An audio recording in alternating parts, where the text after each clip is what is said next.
Welcome to the Champlain Valley Unitarian Universalist Society.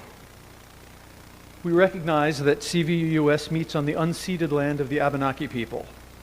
We are beneficiaries of their displacement by European colonizers. It falls upon us to remain mindful of that fact and continue to look for ways in which we can make redress and heal those historical wrongs. My name is Jordan Young. I'm the worship associate for today, returning to this role after many, many years,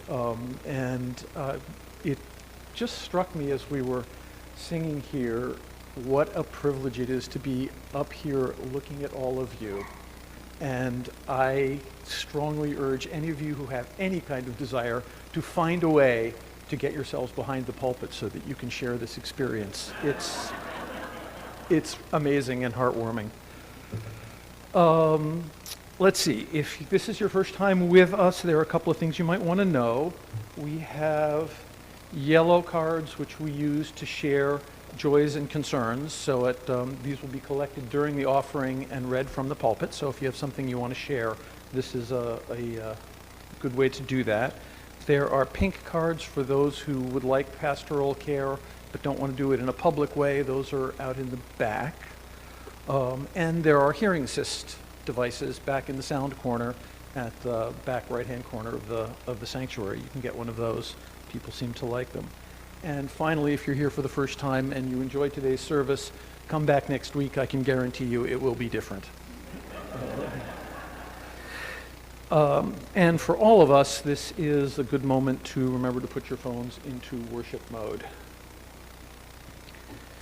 I want to thank Samantha Rokamp for some of the artwork that you may have seen in the pre-service slides, and I think you'll see it as some of the background on some of the other slides over the course of the day. She's been creating that artwork and has chosen to share it with us, and many of us found it quite striking as we were going through the preparing the materials for today. So keep an eye on that. That's in fact one of them right there. And in fact, Samantha is going to help us light our chalice. The words to the chalice lighting will be up on the screen. I wanted to mention something about the chalice, which is the symbol of Unitarian Universalism. For those who don't know that much of the background, it became the symbol first of Unitarianism and then Unitarian Universalism during World War II, when the Unitarian Service Committee was evacuating people from Portugal. And they realized that in order to make their documents look official, all the Christian groups had fancy Christian symbolism on their documents, and the Unitarians really didn't have anything. And they adopted the chalice, which had been used in Hungarian Unitarianism, as sort of the official symbol, and it helped make those documents seem more official and more acceptable. I have a personal connection to that story. My friend Anna Marie Knopf fled Germany after her husband, who was Jewish, was taken. She was an atheist. She got to Lisbon, where the service committee was operating, and the Catholics were taking the Catholics, and the Lutherans were taking the Lutherans, and the Jewish organizations were taking the Jews, and nobody was taking the atheists. And except for the Unitarian Service Committee. And she was evacuated first to Angola and then to the United States, where I met her, and she was a dear friend in my high school years. So I always think of her when we light the chalice. So, Samantha, if you want to come up, let us light the chalice.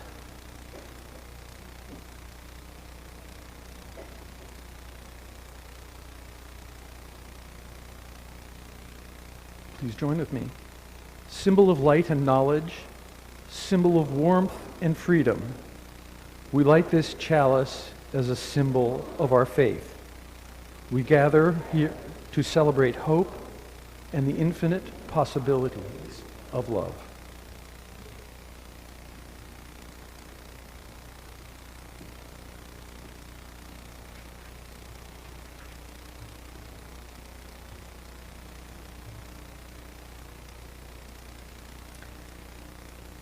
So good morning. My name is Tricia Hart, and I am one of the two interim ministers serving this congregation, and along with Christina Solari.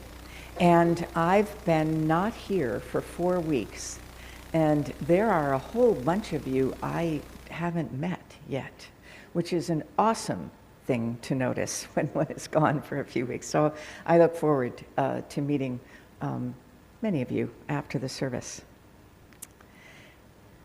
The call to worship this morning was written by Reverend Sherry Woodbury, and it was written to be a shared enterprise. So we're going to divide. You got lines, but they're simple. You can do this. When I gesture at you, this side of the congregation is going to say, "Come in." You want to practice? And this side of the congregation is going to say, "Be among us." Be among us. Oh, okay, one more time. Be among us. Excellent, excellent, excellent. Okay. And I have some lines too. To all who are just getting started, to all who long to go deeper, to all with tender places needing care. I don't know where the hair came in. We'll do that again. To all with tender places needing care. Well done. To the ones who have healed and have care to give, for those who are curious and hungry to learn, for those who know they have something to teach. For the ones who are just beginning to suspect they might nurture others' becoming. To the young and the old, the innocent and the jaded, the fresh of mind and the deeply steepled, there is room here for each and every one. So may it be. We have a treat today, a special time for all ages that Ted Scheu, who's right there, is going to offer. Thanks, Tricia. Good morning, everyone. Before I invite the children to come up, I'm just going to share with you very briefly the genesis of this Time for All Ages, because it makes me smile. Our interim RE director, coordinator, Julia Santerre, asked me at a meeting a couple weeks ago if I would make a reflection, much as Jess Rouse did last Sunday, about my feelings about RE.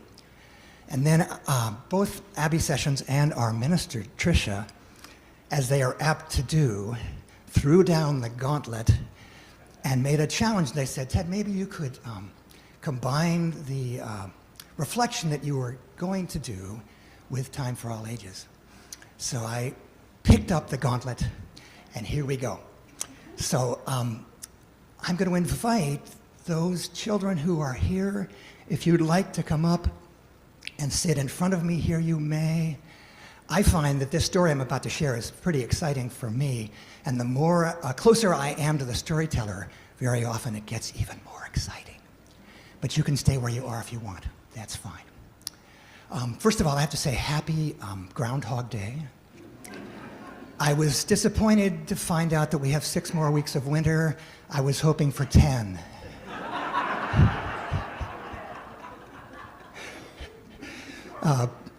So that's where I am on winter. Although today it was 80 degrees below zero, I think, at my house. So this story was told to me by a chickadee this morning at my feeder, actually. I was listening to her, and she shared this with me, so I might have a little bit of it. It was quick, so I didn't get it all down, but here's how it goes.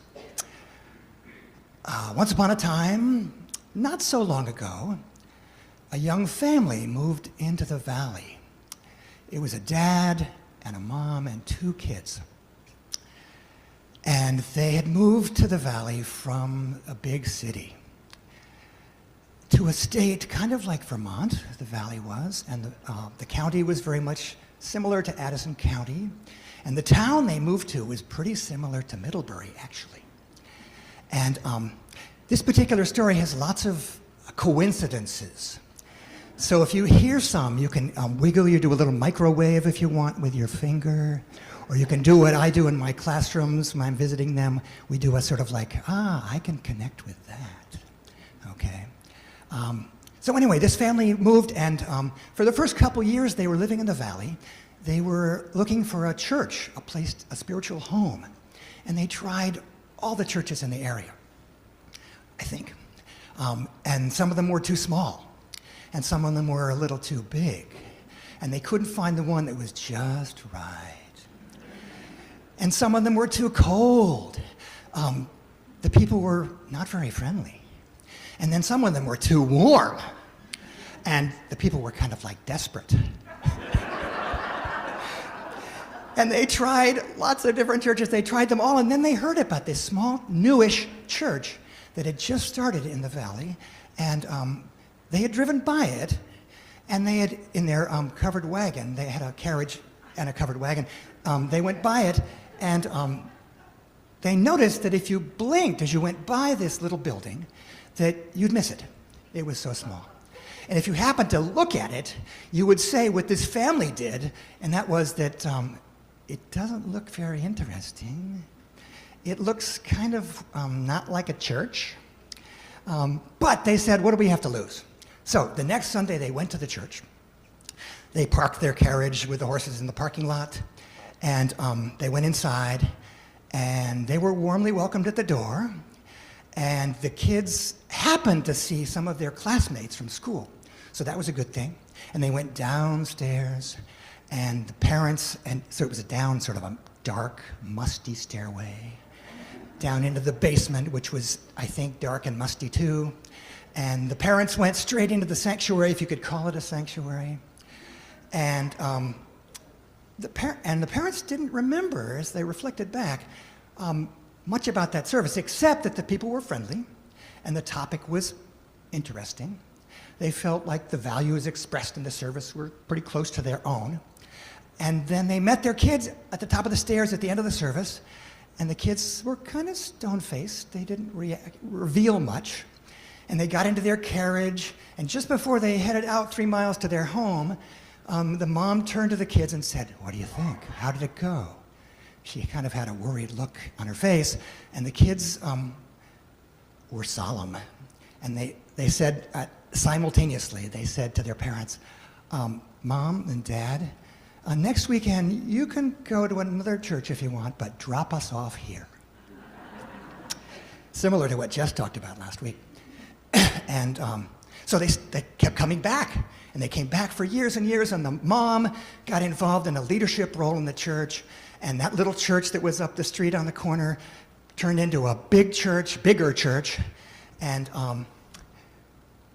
the dad, who was an elementary school teacher at a town kind of like Shelburne up the road,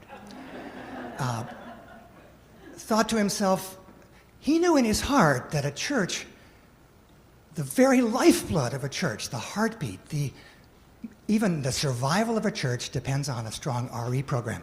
And there happened to be a strong RE program at the time. And his kids, who were 8 and 5 at the time, got into it. And he thought, well, I spend my whole day, every weekday with kids. Maybe I want to sit in the sanctuary and like enjoy a sermon occasionally. But he got involved in RE, and he didn't miss the sermon at all. I mean, there were some cool sermons going on and stuff going on in here, but he had so much fun over there. He was teaching RE, and he even got into that program called OWL. They had something kind of like ours. It was called OWL. And people, even like people like Jordan, that looked like Jordan at the time, were involved in OWL, and he had such a great time that he stayed involved, and then he got involved in other stuff and had to step away for a little while. And his kids grew up, and they moved away, and they had their own kids. But then this thing happened. This was like a while ago. They had this pandemic, and all of a sudden, everything stopped, and people had to wear masks. You guys maybe remember that. This other one was way a long time ago, but they had a pandemic, and everything stopped. The RE was stopped. They couldn't go to church, and then they finally could go to church, and they had to wear masks and stuff. But the poor RE program didn't really start again with the same energy that it used to have. And that was pretty much because parents were under a lot of pressure, and kids were too. They were super stressed.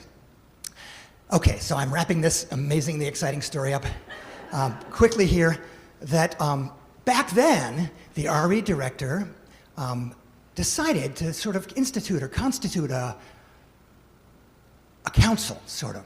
And they got these people together, including one of the ministers, and they started to think about how they could reconstitute RE. How could they rebuild the momentum that they had before? And they had some ideas, and they realized that they couldn't really do it exactly the way they had been, because parents needed more than that, and they needed to talk to the parents and to the kids to find out what their needs are. So they started to do that. And that's pretty much where the story ends, because the chickadee flew off, and I couldn't hear the end of it, except that the man in the story, who knew in his heart that a church really, really, really thrives and requires a strong RE program, knew that that was going to be pretty important to maintain.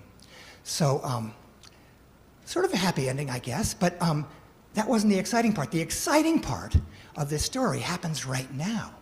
It happened that man in the story was kind of like me in a sense, because he wrote poems for kids, and he was also a teacher, and you would think that the perfect ending for this story would be for me to share a poem that he had written about the experience of being an RE. But it turns out he didn't write a poem about that. So the really exciting part is the story is over right now. So thank you for listening, and we're going to sing the children out.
So I am going to talk to you about pathways to connection, ways to be involved in this congregation, but there's a story that's a true story that you need to know, Ted.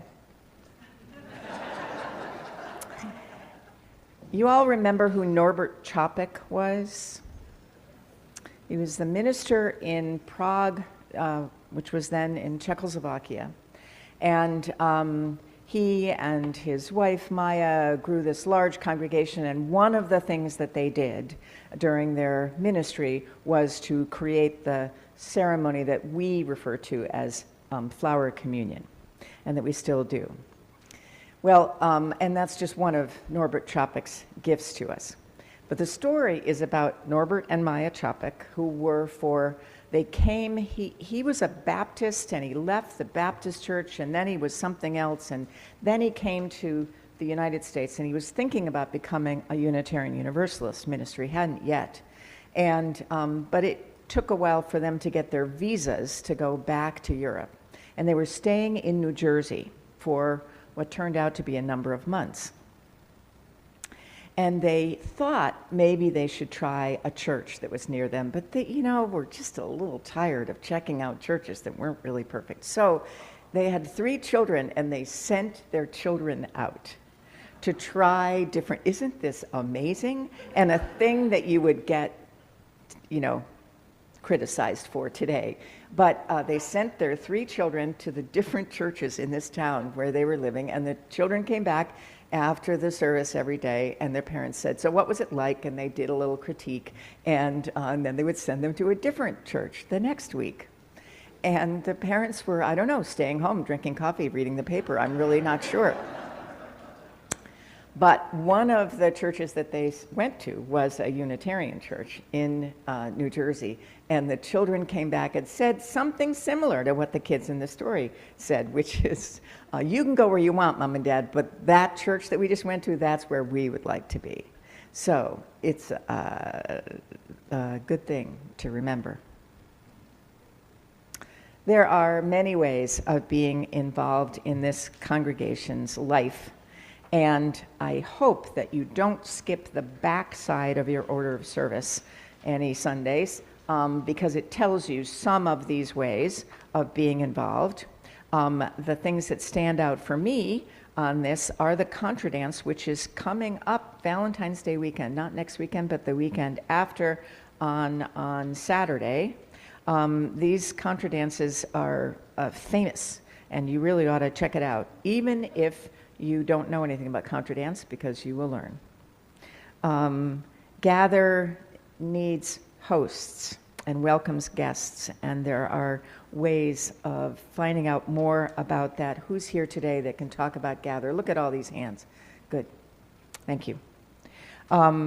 And as Ted said, there are lots of ways of being involved in RE. Ted, if somebody wants to talk to you about it, can they do that?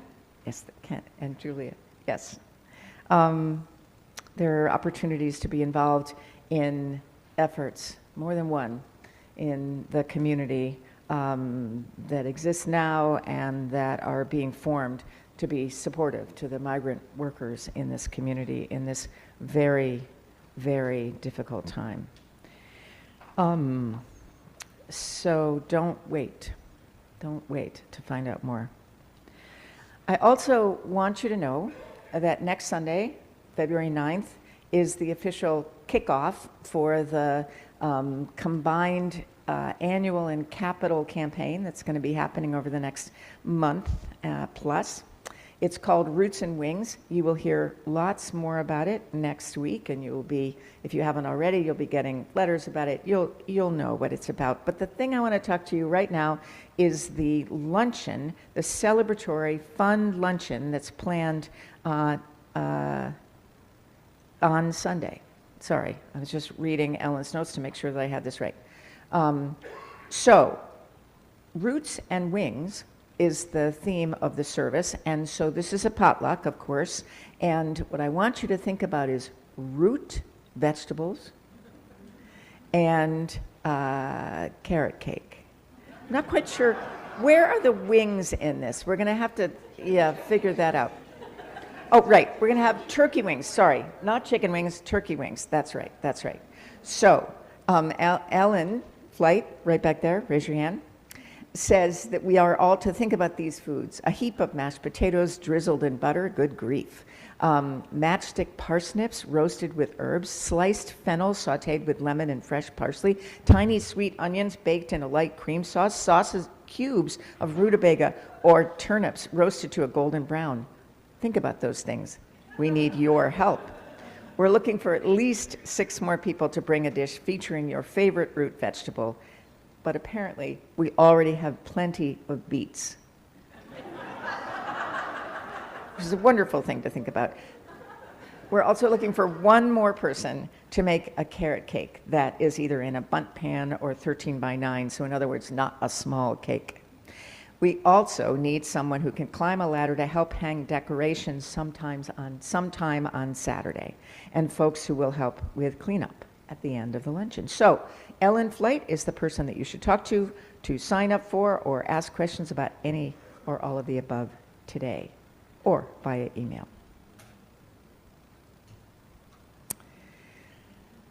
This congregation very intentionally pauses in the middle of our worship together to remember that the congregation exists because of the generosity and the faith of its members and friends. So we take up a collection to help make sure that the congregation continues, and we do it in order to be able to give away half of the money to an organization in the area, usually, that is doing the work that our values remind us is really important. The donee this month is Turning Point of Addison County, and a wonderful thing has happened somewhat recently, which is the establishment of a weekly gathering of LGBTQ people in this building. It's called Queerly Beloved, and a number of you, maybe you want to put your hands up, have helped with hosting that event. A number of people have.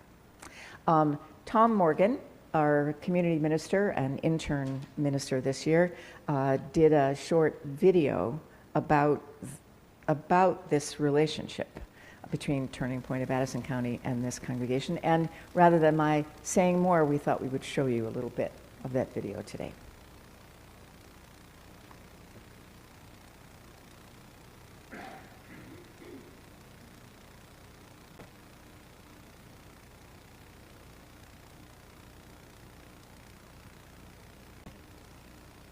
Oh my gosh, what a profound change since August. You know, we started out maybe one or two people rolling in around 6 o'clock, and sometimes it was just Gordon or Liam or Pam and I just hanging out and chatting for a while, and nobody would end up coming. And you know, just this last Thursday, I show up and people are there before me, and they're in the kitchen and they're warming up tea and soups, and they've got snacks out on the table already, and everybody's like hugging and smiling and laughing, and the conversations we have are so important, especially in the charged political climate that we're in. You know, these are multiply marginalized people from all different kinds of backgrounds, and you know, having the support of a faith-based organization especially is really, really important in these times. I think, you know, sometimes certain, you know, faiths get a bad rep, and it's really great to see just everybody coming together, setting differences aside, and actually not even setting them aside, but embracing them, and realizing that, you know, in diversity we're all stronger. And I'm seeing much more cohesiveness in the community thanks to our work with CVUUS than I ever have in my over a year working at Turning Point as outreach coordinator. So I'm extremely thankful for the opportunity to run Queerly Beloved and get more connected. And thank you so much to Pam, Gordon, Liam, and to you, Tom, and to Laura Sermley for everything you all do. Well, that's awesome. Yeah, thank you for letting us demonstrate the values of Unitarian Universalism with you. It's been fantastic, and we definitely look forward to the future and look forward to doing more things together and creating a community of communities together. So thanks again. Thank you so much. Thanks, Tom. And thanks, Tom, for making that happen. And thanks to all of you for your generosity. Please know that your gifts will make a difference pretty immediately in people's lives.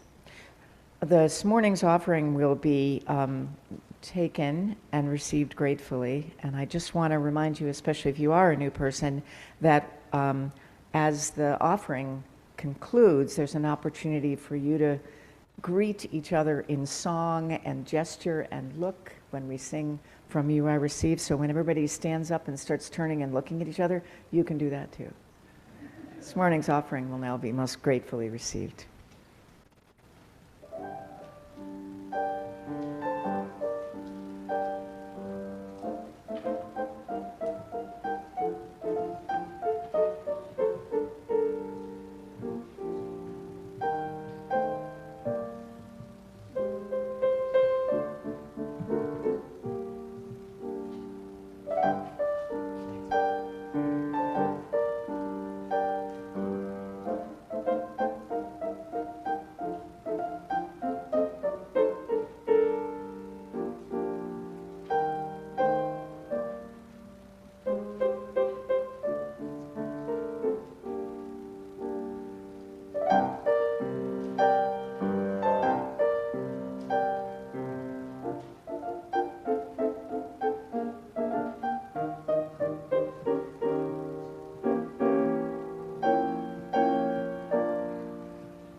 have 4 yellow cards today.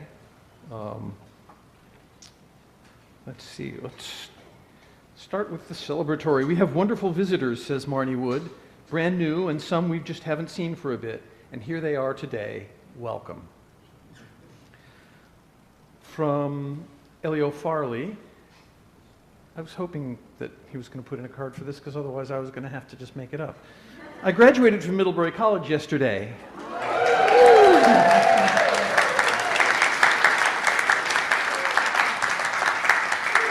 So grateful for all the support these past few years, and I will be staying local, don't worry. From Bob Pascoe and Rebecca Brooks. Gordon Kaywood has had several bad falls as a result of losing consciousness. He's currently in Porter Hospital.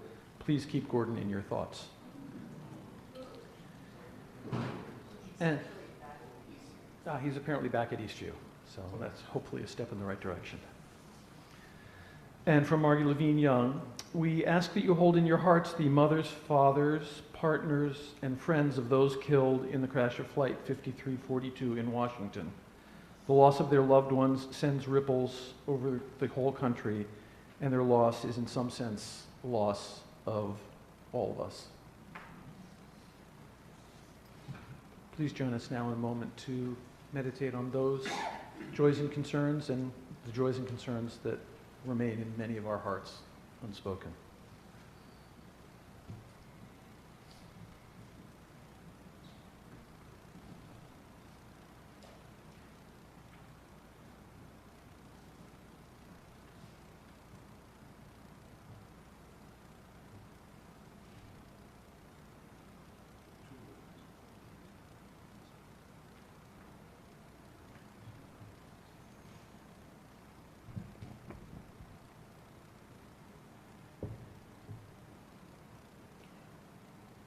In this time of meditation and reflection,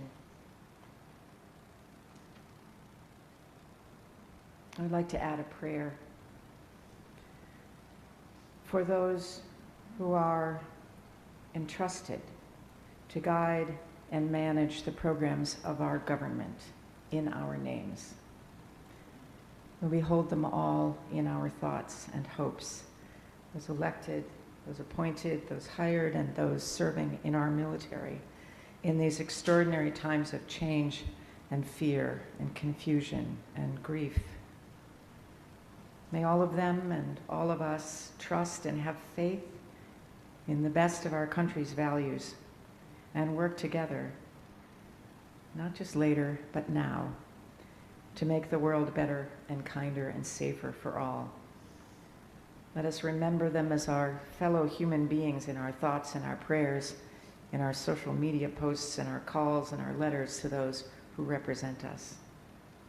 Let us pray for one another in our roles as citizens and remember that all of us are shaping the future.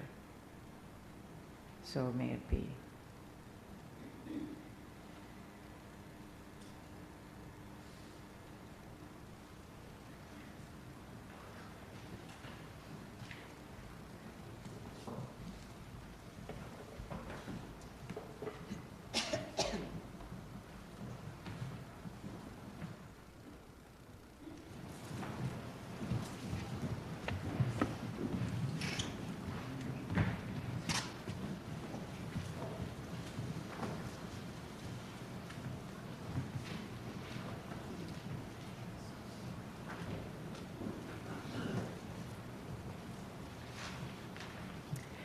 The song we are singing today is called Great Trees.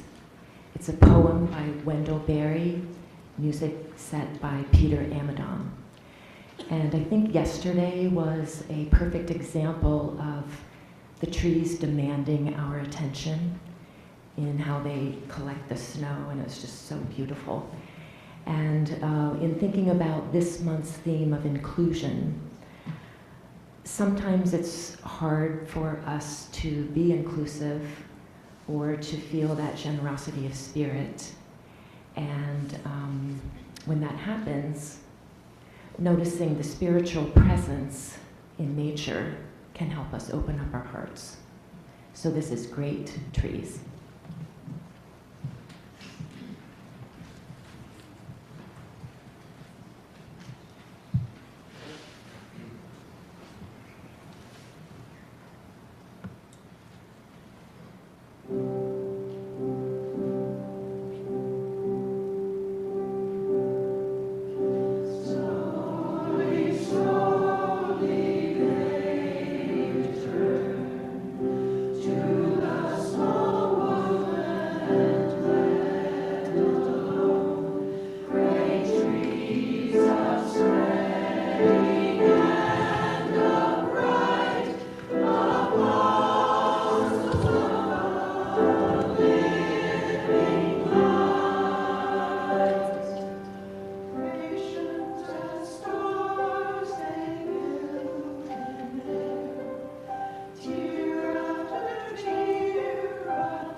Our reading today is Bring Your Broken Hallelujah Here. Bring your broken hallelujah here. Bring the large one that is beyond repair. Bring the small one that's too soft to share. Bring your broken hallelujah here. I know that people have told you that before you can give, you have to get yourself together. They overstated the value of perfection by a lot. Or they forgot. You are the gift. We will all bring some broken things, songs and dreams and long-lost hopes. But here and together, we reach within.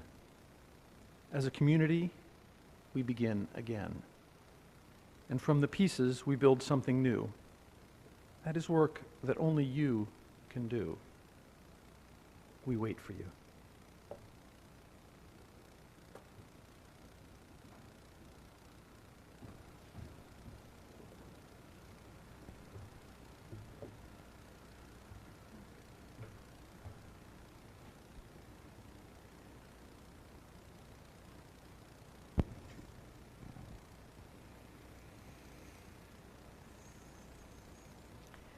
So I'd like to invite all of you to think about when it was that you first encountered Unitarian Universalism.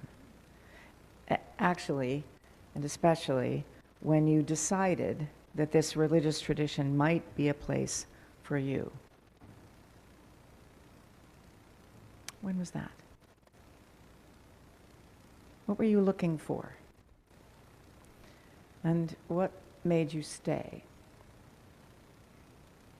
Perhaps you were invited to something that happened at a UU church, invited by a friend, or you were looking for a place to get married, or you maybe wanted to find a congregation that celebrated Christmas Eve, but without a whole bunch of theology that you didn't need or want. Maybe you were looking for a church with a choir, preferably one that would let you join, as I was. Whatever the precipitating reason, you found a place, I imagine, that left you curious, intrigued enough to come back even though you had doubts, a place to try again, and maybe even to stay. Perhaps that day is today, or last month, or perhaps it was many decades ago.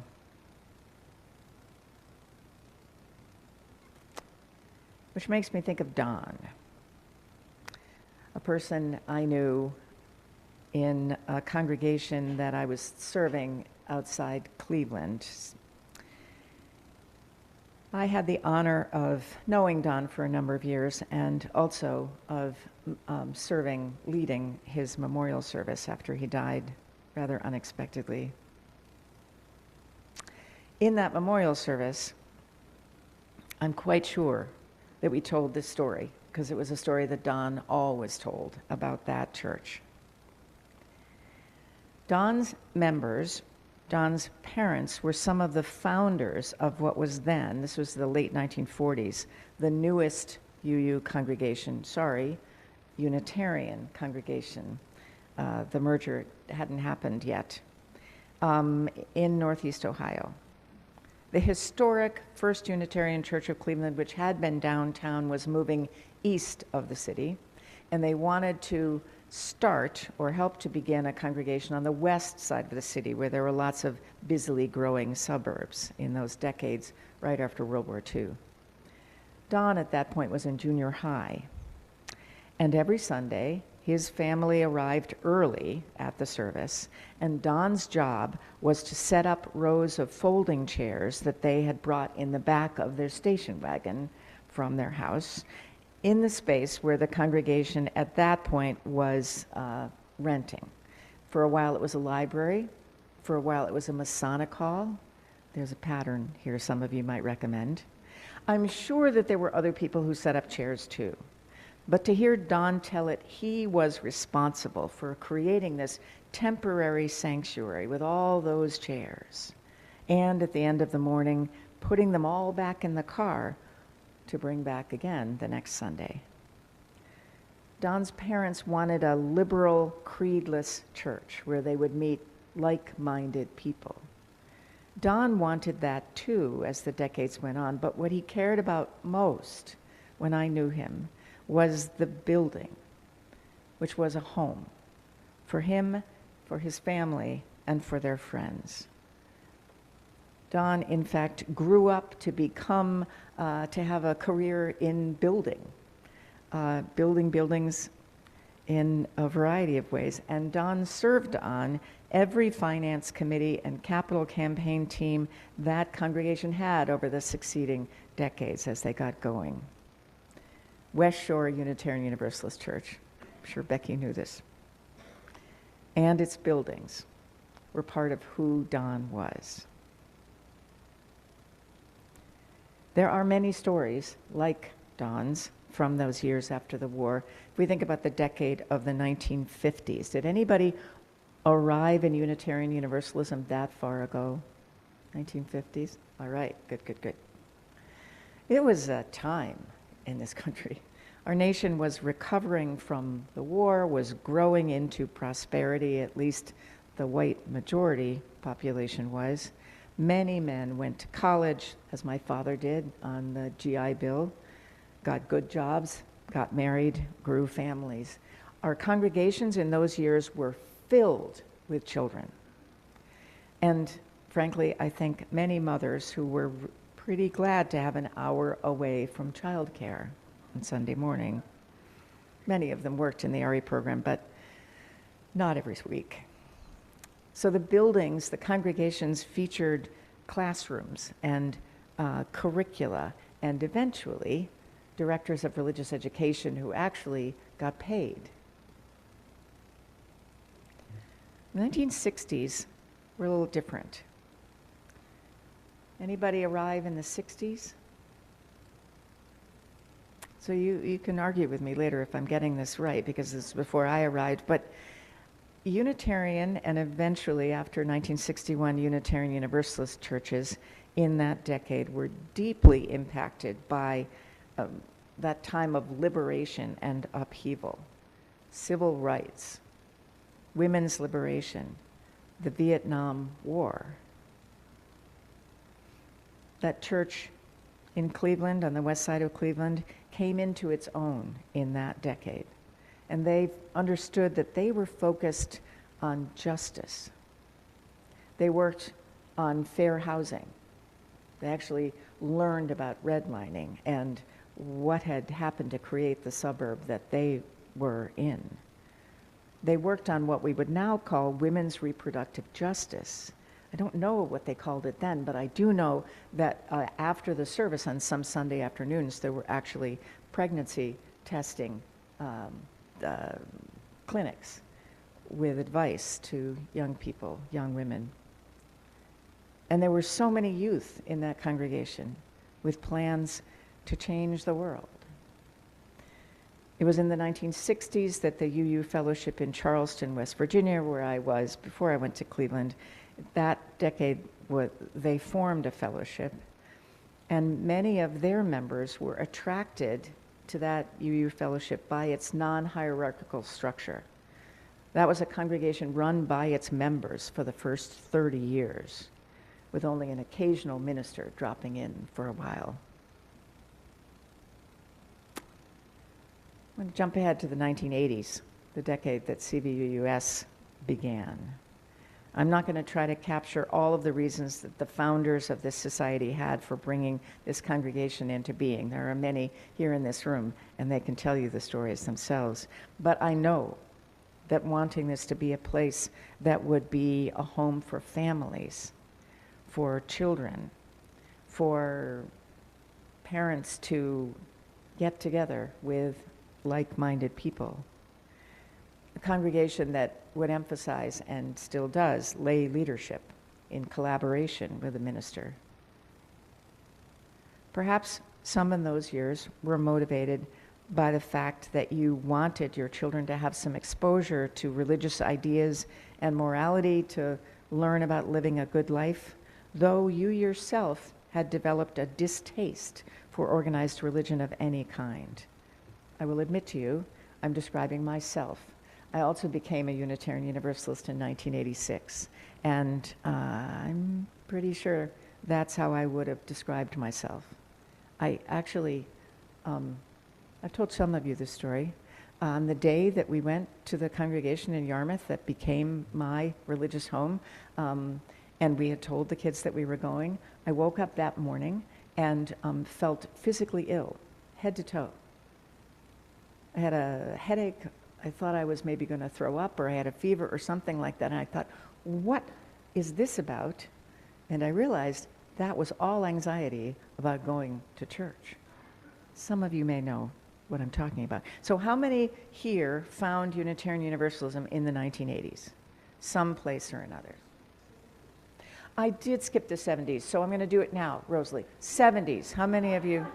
Yes, yes, okay. Thank you for the reminder.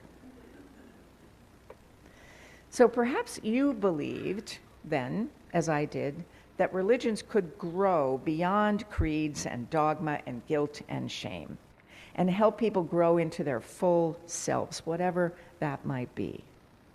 I put a lot of stock in those days in that first principle, our affirming and promoting our faith in the inherent worth and dignity of every person. Anybody else still attached to the first principle?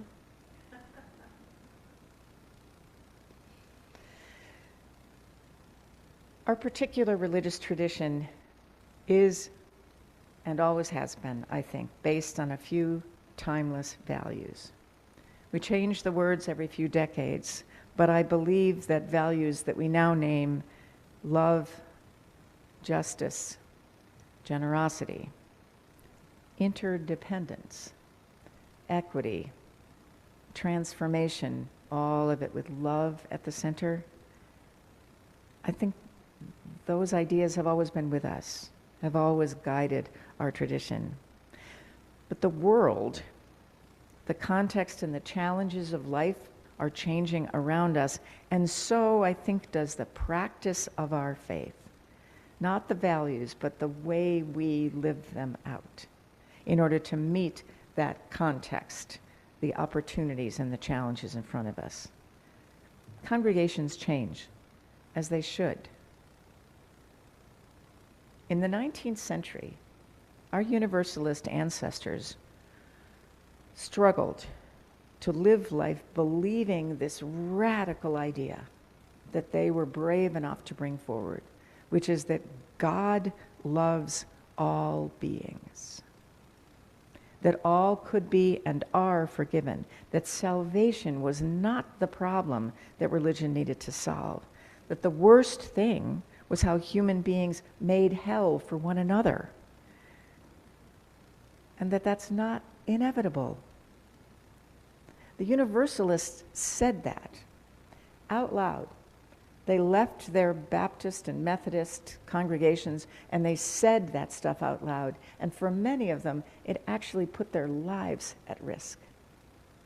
But it was so important that they needed to bring that forth. It's a little hard for me to imagine what that was like, because it doesn't feel like the stakes are quite that high for us. But maybe they are. In the 20th century, I could go on and on about all these decades and I'd be making a lot of it up and we could have a nice discussion about it. But in the 20th century, as all the oldest problems of humanity became global in size, it was a struggle for Unitarians and Universalists and UUs to hang on to it, that idea that it doesn't have to be that way. To look for and find the evidence, and it's there all around us, that humanity can find a way forward with love at the center. So the question that I posed myself when I came up with a title for today is, what are our congregations for now? I do think that the challenges that we face are different enough, distinct as the problems of other decades have been, that it makes sense to think about what we do as a congregation and how we do it, perhaps especially. For a long time, really for all of the time that I've been a UU, the focus has been on growing and celebrating our individual selves. I'm good as I am. So are you. So are we. You can make the choices that make the most sense. It's the individual that is the focus of that inherent worth and dignity principle. We Unitarian Universalists have emphasized that idea, that it is up to each one of us to find our way.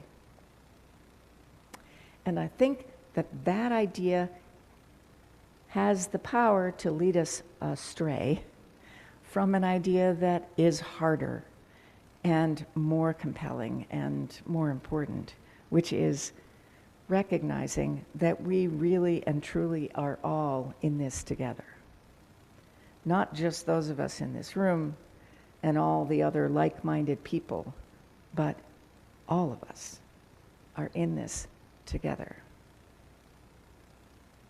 I can't be whatever good or perfect self I might be able to become without all of you.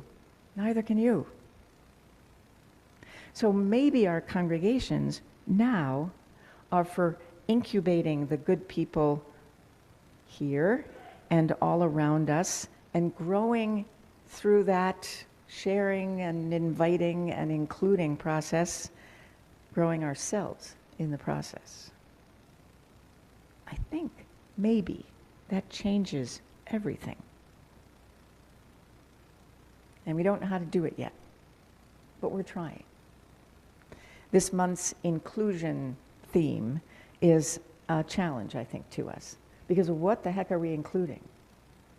Are we including each other? Or are we including people who come from other religious traditions? Sure. But are we also including the people who come to this building to find some community in their and some sense of themselves, who may never, probably never will become members of this congregation, but who nevertheless enliven this building and the life of this congregation, and help us to look a little differently at what it is we're doing here. There's so much to say about this. And sometimes when I recognize that I have to somehow bring a sermon to a conclusion, I think, what smart person can I look up and find some wisdom from? And you may or may not be surprised that that smart person for today's sermon is Vivek Murthy, the man who just finished his second term as the Surgeon General of the United States. You may or may not know that, I think we get to call him General. Surgeon General Vivek Murthy has been clear for a number of years that the problem that we all face in this society, that our society faces, is isolation, is loneliness, is the fact that relationships are not happening in the way that they used to before COVID, before social media, before division that exists now. And that's a problem we know about, and it's a problem that congregations actually have existed to address, give people a group. Maybe you can find a way to be connected here, but I don't know that I, anyway, have thought of that as being a religious imperative. Is that our work? To create places where people aren't alone, online or in person? Dr. Murthy left. He resigned a couple of weeks ago, and he left a parting prescription for America, which I want to share with you. It has 3 parts: relationships, service, and purpose. Okay, just pause for a second and think, could that work for a congregation too? Relationships, service, and purpose? Maybe it could. This is what Dr. Murthy says. Relationships are the connections that we build with friends and family and neighbors and coworkers and others we encounter, including people we don't vote like. Healthy relationships, he writes, where we can feel seen and where we can ourselves be a powerful source of joy and support and buffers to strength. And here's the really great part. Without meaningful relationships, people experience social disconnection, which is not good and which leads to increased risks of heart disease, dementia, depression, anxiety, and premature death. So the prescription for not having all of those things is relationships. Pretty cool, right? Second, service, which is about benefiting others, which gives profound benefits to the person who's rendering the service and also reduces the risk of hypertension, stroke, early death, depression, cognitive decline. None of those things we want. And purpose, which he says is the overarching life aim that guides and prioritizes our decisions and actions. Not what we do, but why we do it. And all of that is good for our physical and mental health. A high sense, he says, a high sense of individual purpose may reduce the risk of early death, as well as stroke, lung disease, and dementia for some, along with lower levels of depression and anxiety and greater resilience in the face of stress. This could be it. Relationships, service, purpose. among like-minded people and people who aren't very like-minded at all. Inclusion, a challenging theme. I think it seems to point to the fact, the idea that the edges, that the boundaries of our congregations are no longer limited to our members, because that's what will save all of us. Let me end with this poem some of you have heard this week, perhaps because it's part of the materials on inclusion. This poem is by Jan Richardson. You hardly knew how hungry you were to be gathered in to receive the welcome that invited you to enter entirely. You began to breathe again. You learned to sing. But the deal with this blessing is that it will not leave you alone, will not let you linger. This blessing will ask you to leave, not because it has tired of you, but because it desires for you to become the sanctuary that you have found. So may it blessed be. Let's sing together. We're singing Building Bridges, which is in the Teal hymnal, if you have them, number 1023. And Jen's going to tell us how we're going to do this.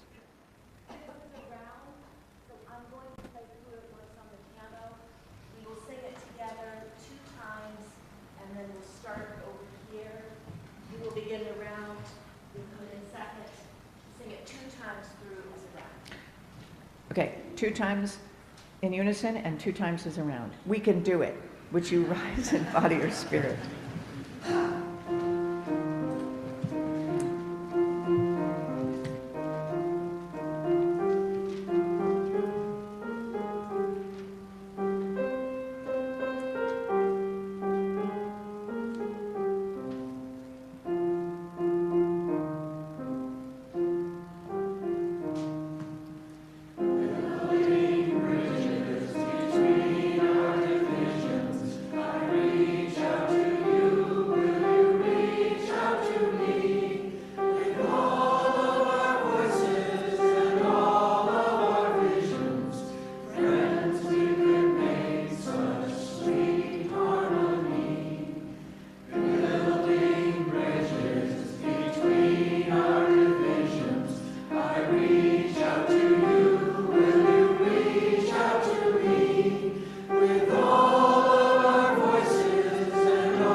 Closing words?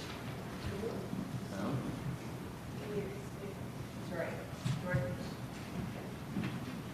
No, thank you.